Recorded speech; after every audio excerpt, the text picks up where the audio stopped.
മുണ്ടക്കൈ ചൂരൽമല ഉരുൾപൊട്ടൽ ദുരന്തത്തിൽ രക്ഷാപ്രവർത്തനത്തിന്റെ ചെലവ് കണക്ക് പുറത്ത്.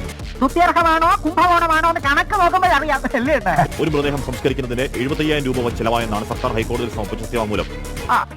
ഇത് കണക്ക് സത്യസന്ധമായ വരവ് ചെലവ് കണക്ക്. ദുരിതാശ്വാസ ക്യാമ്പിൽ വസ്ത്രം വിതരണം ചെയ്ത വകയിൽ 11 കോടി രൂപ ചെലവായി. അത് ഞങ്ങൾ ആരും അറിഞ്ഞില്ല. വളണ്ടിയർമാരുടെ ഭക്ഷണത്തിനും വാഹന സൗകര്യത്തിനുമായി 14 കോടി രൂപ, താമസത്തിന് 15 കോടി രൂപ, ഇന്ധനത്തിന് മാത്രം 4 കോടി രൂപ ചെലവാക്കി. 30 ദിവസം ജനറേറ്റർ പ്രവർത്തിപ്പിച്ചതിന് 7 കോടി രൂപ ചെലവായെന്നും ഇന്ത്യൻ എയർഫോഴ്സിന്റെ എയർലിഫ്റ്റിംഗ് ഹെലികോപ്റ്ററിന് 17 കോടി രൂപ നൽകി. ക്യാമ്പിൽ ഭക്ഷണം നൽകിയതിന് 8 കോടി രൂപ ചെലവായെന്നും സർക്കാർ പറയുന്നു. കള്ളൻ